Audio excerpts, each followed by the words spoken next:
My name is Adam, if we've never met before. I'm one of the pastors here at Menlo Church, and we're wrapping up a series called We the Church. In the midst of transition, we want to remember what our church is all about. We the Church want to help you live up, revolving our lives around God. We the Church want you to lean in and live life in community, and we the Church want you to then go out. Last week, we talked about serving out in the local church, and today we're going to look at the second part of going out. And to do this, I want to look at two questions. Between these two questions, we have a choice. Now, recently, I had the opportunity to do something I haven't done in months. I got to eat dinner outside at a restaurant with another human. What a concept. When it was time to choose a restaurant, what was the first thing I did? I did the same thing most of you do. I went to Yelp. Before I go anywhere, I always go to Yelp first. It's a part of my life now. Now, here in the dark ages before Yelp, there was something called the Yellow Pages. And apparently, they'd cut down hundreds of trees just to make one of them. And they weighed 20 pounds. And to find a restaurant, you have to lick your fingers and sift through the numerous pages and just guess which place to go to. Man, what a world to live in back then. Now, Yelp, though, is such a weird thing if you think about it. Any person, regardless of culinary training or credentials, can instantly rate a place and influence it based on their own preferences. I love reading Yelp reviews, especially the bad ones. So I want to show you some of my favorites, okay? So here's the first one. This guy says this. He says, "Don't try the pizza. It's so good, you will come back every day. It completely ruined my social life because each night I only want to go there. I hate this place. 1 star. The pizza is too good. They're doing their jobs too well. 1 star." This next one is in our neck of the woods, San Francisco. I love this. She says, "I thought about whether to give it 1 or 2 stars, but considering I would not want to come back here even if I was on a carriage drawn by 100 horses with a swarm of bees chasing me, 1 star.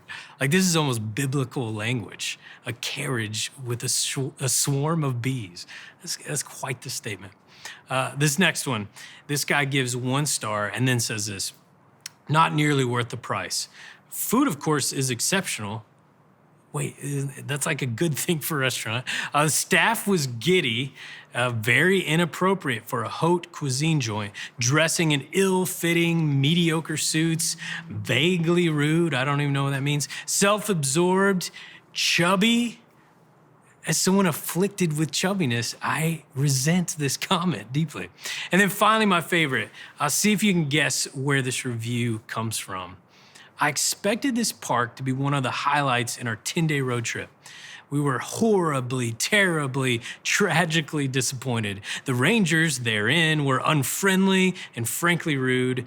Tourists were drinking tea from their parked car. The smell of sulfur nearly knocked my girlfriend off her feet, and the stench followed us through the day." Any guess what that is? Yellowstone National Park. I'm sorry, this legendary national treasure didn't live up to your expectations. See, we've created entire rating systems based on how I am being served. Did it live up to what I expected or wanted? Did I leave satisfied and fulfilled? So, this first question we want to discuss is a question that's been engineered in us from our society and culture. The question is, what about me? What about my wants, desires, hopes, and comforts? We live in a culture obsessed with self, treating ourselves, entertaining ourselves, comforting ourselves, numbing ourselves, improving ourselves. What about me? Now, surely a culture this obsessed with self would be a culture that is fully satisfied, right? Fulfilled and secure, flourishing beyond belief, at peace and calm because we have all we need. Of course, this is not true at all. You know this. I know this. It doesn't take much research to see how high our levels of dissatisfaction and anxiety are in our country. Our houses have never been bigger. Our cars can drive themselves. Every piece of entertainment and information is instantly available at our fingertips. Yet, or more dissatisfied than ever. And I know this about you. You want to flourish. You want to live life to the full, a life that is vibrant and deeply meaningful. And the good news is that God wants this too. And so do we as a church. But it's almost as if God hasn't created us to flourish through self-service and self-absorption. See, there's a paradox. Self-service doesn't bring fulfillment or flourishing. It actually creates a heart that gets spoiled, that festers and rots. Our self-obsession turns into a prison of self, a dungeon we can't escape from, bound in chains by our self-centeredness. My son recently asked me a great question at the dinner table while eating vegetables. He said, "Daddy, can I have blueberry muffins for every meal from now on?" I said, "No, man can't live on blueberry muffins alone." And he made a frown and he said, "But I don't like vegetables." And then I said a phrase I swore I'd never say as a parent. I said, "Well, trust me, as your father, I know what's best for you. You'll thank me later." I'm glad there are no parent Yelp reviews. He would have given me 1 star. That guy never gives me blueberry muffins. Sometimes we have to trust our Father knows what's best for us. What's best is not to serve ourselves with pleasures and comforts. It's to look beyond ourselves. The great preacher and writer George MacDonald put it like this: "The love of our neighbor is the only door out of the dungeon of self." There's a door out of our spoiled and rotten dungeon of self-obsession, and the door is love of neighbor. And one time, a Pharisee asked Jesus a question: "Who exactly is my neighbor?" And Jesus proceeded to tell him what became one of his most famous parables, the Good Samaritan. In Luke 10:30, we see this. And Jesus replied, "A man was going down from Jerusalem to Jericho, and he fell among robbers, who stripped him and beat him and departed, leaving him half dead. Now, by chance, a priest was going down that road, and when he saw him, he passed by on the other side. So likewise, a Levite, when he came to the place and saw him, passed by on the other side." So in this famous parable, Jesus paints a picture of despair. Someone's been brutally beaten, robbed, and left for dead. And a priest comes along, and then someone who would have served with priests at the temple, surely one of these men will stop. They're like many of you listening today. They were religious, devoted to God. But of course, we know they did not. They passed to the other side. A year before he was assassinated, Dr. Martin Luther King Jr. gave a sermon on this very passage. In his sermon, he says that the first question the priest and Levite asked was, "If I stop to help this man, what will happen to me? What will happen to me if I cross this road and stop?" And Dr. King points out this very question we've already mentioned: what about me? Maybe they said, "What about my safety?" The Jericho Road was a notoriously dangerous path. Maybe they said, "What about my next appointment?" In their minds, they probably had incredibly important things to do. Maybe they said, "What will others think?" Especially for the priest, if the man was dead, it was unclean to touch a dead man for 7 days. What would this mean for his status or morality? You know, it's so easy for us to judge the characters in the story, but don't we struggle with the same questions? What about my safety and well-being? What about all the other important things in my life? What about my status? And now the assumed villain enters the story. And when Jesus mentions the Samaritan, this was the person who was the wrong tribe, the wrong race, the wrong theology. And Jesus continues. "But a Samaritan, while traveling, came near him. And when he saw him, he was moved with pity. He went to him and bandaged his wounds, having poured oil and wine on them. Then he put him on his own animal, brought him to an inn, and took care of him." And so the villain turns out to be the hero, and not only feels pity for the stranger, but is moved to great action and care. And in his sermon, Dr. King then says this: "The Good Samaritan came by and he reversed the question." Not what will happen to me if I stop to help this man, but what will happen to this man if I do not stop to help him. Dr. King says this is why that man was good and great. He was great because he was willing to take a risk for humanity. He was willing to ask, what will happen to this man, not what will happen to me? So he brilliantly introduces the second question. The first question is, what about me? The second question is the reversed. What about others? What will happen to another person if I don't take action? If I don't put myself at risk? If I don't speak up? If I don't get uncomfortable? Dr. King then says at the end of our life, the question won't be about our awards or achievements or treasures or status. The question on that day will be, what did you do for others? And one of the reasons this sermon moves me so much is something Dr. King says next. He says, I don't know how long I'll live, and I'm not concerned about that. But I hope I can live so well that the preacher can get up and say, he was faithful. That's all. That's enough. That's the sermon I'd like to hear. Well done, my good and faithful servant. You've been faithful. You've been concerned about others. That's where I want to go from this point on to the rest of my days. He who is greatest among you shall be your servant. I want to be a servant. I want to be a witness for my Lord to do something for others. He didn't know how much longer he would live. In fact, it was almost exactly one more year of life. He gave his life in service of others. He was imprisoned 29 times, rallied a generation, spoke against injustice, fought peacefully for love and equality, and was murdered for his service. When we ask the question, what about others? It's not an easy question. Serving is not something that we can simply take place on one weekend or a few times a year. It's a question that requires lifelong sacrifice.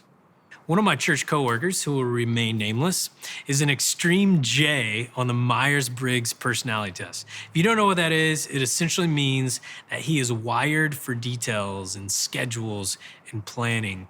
Whereas I'm a P on the test, meaning I go with the flow. AKA, I lose all my receipts. Or another way of saying it, he's not cool and laid back like all of us P's. Totally kidding. If it wasn't for details, people, I'd never get my taxes done or remember to buy my kids Christmas gifts. So I love you guys. He, of course, loves lists, especially to-do lists. He loves checking things off the list once he completes them. He loves this so much that he does something that's like certifiably crazy. If he completes a task that was not on the list, he will then immediately write out what he just did, only to cross it off the list. In his words, it's so satisfying to cross something off the task list. How many of you guys do this? I'm curious, like on our chat, let me know if you engage in such crazy behavior. Here's the thing. If we're not careful, serving others can be something we do simply to cross it off the list, to check a box. I served at the homeless shelter on Thanksgiving. Check. I gave a grocery bag of supplies. Check. I did this project. Now I can go about my life. It feels satisfying to cross it off our list.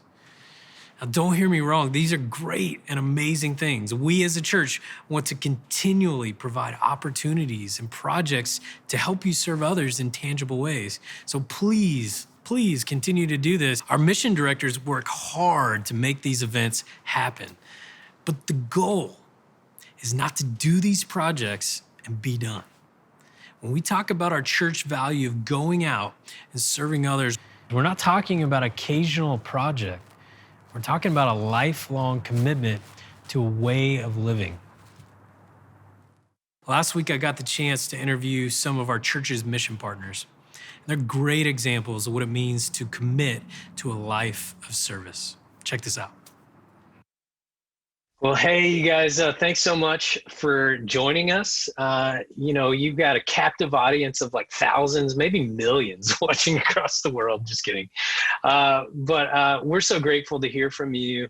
I'd love to just start by asking your names, and you can tell us what your current role is. Yeah, I'm Matt Meyer. And I'm Becca Meyer. And we work on staff through InterVarsity Christian Fellowship, but serve overseas in Bosnia and Herzegovina as cross-cultural workers, as missionaries. So part of what we're doing in this sermon is just talking about what it means to give our lives to service and helping others. And I'd love to just hear a little more about your story. Did you guys ever think, like growing up, how you grew up, did you think your life would ever be centered on service or missions at all? Yeah, I think for me, the answer is both yes and no. So I grew up at what is now the Menlo Saratoga campus from the time I was born. And so I think if you told me as a kid or even in the youth group there, hey, this is what your life is going to look like. You're going to be serving overseas in Bosnia, doing all these things. I would have said, that doesn't really sound like me. I've constantly been surprised by the ways God has asked me to serve. But I think growing up, I also heard following Jesus means you serve people. Following Jesus means you take up your cross. Following Jesus means you consider others better than yourself. So I think I knew part of following Jesus meant to have a category to serve, but God has surprised me with what it's looked like. Wow. Yeah.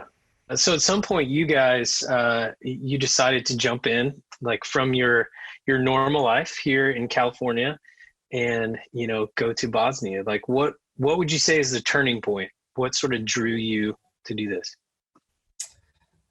For me, I think using the jumping in image, for me, it wasn't necessarily jumping in. It was like slowly acclimating to the water of the pool. So I remember these steps that I took into greater service, and one of my first experiences cross-culturally overseas and what it felt like to serve other people or to see what great need existed around the world and how alive I felt in those moments. And there are several of those markers, whether it be that trip to Egypt or getting to sit one-on-one with a friend or someone I was mentoring in a coffee shop and see God change someone's life, sometimes slowly, sometimes more quickly, that I think God kind of like pulled me in deeper and deeper and deeper to the point where we find ourselves now overseas doing what we're doing. Have you guys ever felt like giving up or, in these moments, even, we were talking earlier, you guys were serving with InterVarsity here in the States. Like, has there been moments where you felt like giving up, and what keeps you going, sort of just living a different kind of life than a lot of our world? I can go first on that one. I have very clear memory of when our second daughter was born. She was young and I was in full-time ministry trying to figure out what does this look like as a mom with two kids who's trying to care for them, but also work full time. And I felt like it was very clear that the way that I was going to be doing ministry and living life was going to have to look a little different with two kids than it did with no kids or even one kid. And so it was really hard. I just remember feeling like I can't keep doing this. Something has to change. And for me, that was kind of how I was doing ministry and not doing as much out of my own strength or time or energy. But it was really hard. That I think was for me the hardest season with really, really young kids and a difficult ministry season where I wasn't seeing fruit, wasn't seeing the results that I wanted to see. So, but God was faithful, and it didn't necessarily get easier right away, but thankfully did get better. I want to thank you on behalf of our entire church that's watching online, including a shout out to the Saratoga campus where you're from, Matt. And man, we thank you for being our partners. You're sort of our hands and feet to a different culture, serving for us, with us. And so thank you so much. We're praying for you, and just pray that God will continue to bless your ministry, that he'll help you persevere. But thank you for taking this time. We really appreciate it. Some of you may be called to pack up your life and your kids and move overseas like Matt and Becca. We need people like you. We need people to take this call to help the Bay and beyond to flourish. But for many of us, a life of service will mean staying in the same job, going to the same school, living in the same community. But instead of living the same life out of self-service, you'll be called to live this life for the sake of others. This is what our church means by going out. We open our eyes to the needs of others, and we respond by leaving our own agenda and desires to help them. You may not be a technical missionary, but you're called to live a missional life, to stop looking inward and look out to the expansive and massive opportunities available outside your dungeon of self. Your work and the tone of your emails, the conflicts, the meetings, the managing, this is your mission. Your neighborhood with the quirky neighbors and the old folks and the young folks, this is your mission. Your local coffee shop, your local Safeway, your classmates and teachers and students, your social media friends, your family, this is your mission. Which question will you choose? What about me? Or what about others? Will you focus your eyes inward, or will you look out at the expansive opportunities all around? Years ago, I got the opportunity to visit Nelson Mandela's prison cell on Robben Island. Mandela spent the majority of his early life fighting for the equality of blacks in South Africa. And for this fight, he was imprisoned for 27 years. A tiny cell, 8 foot by 7 foot, with only a straw mat on the ground to sleep on. I remember being there and turning and stretching out my arms to understand how cramped and small it really was. And for years, he had served his people, and now he served 27 years in a dungeon. In 1990, he was finally going to be released. He would exit the door of the prison and head out to freedom. Can you imagine this feeling? Years of looking at this cramped 8 by 7 foot cell, and now being able to see the vastness of the world outside. I wouldn't have blamed him at all if he wanted to exit that door and spend the rest of his life serving himself. He deserved it. It's time to get my Hawaii on, time to get my hot tub on. But this was the first thing Mandela said to the public when he walked out of the door. I greet you all in the name of peace, democracy, and freedom for all. I stand here before you not as a prophet, but as a humble servant. A humble servant of others. He would go on to help the residing president end apartheid, and then he became the first black president of South Africa. Mandela had spent years in one dungeon, and he understood that serving himself would have been another kind of imprisonment. So instead of asking the question, what about me? He asked the question, what about others? And he gave his life to them. When Jesus came onto the scene, he turned everything upside down. The Jewish people had assumed and hoped that the Messiah would be a conquering king. When the Messiah came, he would restore the nation to power and greatness. And Jesus came as a king, just not the king they expected. A king, of course, is served by others. In the ancient world, a king was surrounded by servants, ready to do his bidding at a moment's notice. For a king, the question was, how can you serve me? What can you offer me? But Jesus reversed the question.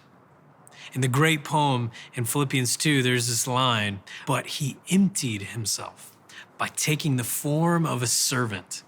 Being born in the likeness of men and being found in human form, he humbled himself by becoming obedient to the point of death, even death on a cross. This king offered a new way. Instead of asking, how can I be served? He said, I am here to serve others. This is not what the people wanted. It's not what they asked for. I'm sure many would have said, he didn't restore our nation with power. He came and taught peace and gentleness. Sad, weak, 1 star, maybe 2 stars. It was really cool when he walked on water. Just like Dr. King, this king was murdered for his service. He showed us that a life of service requires a full commitment, beyond a checkbox, beyond a one-time trip, a life of sacrifice.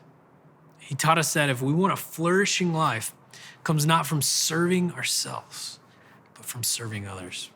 There's a door out of the dungeon of self.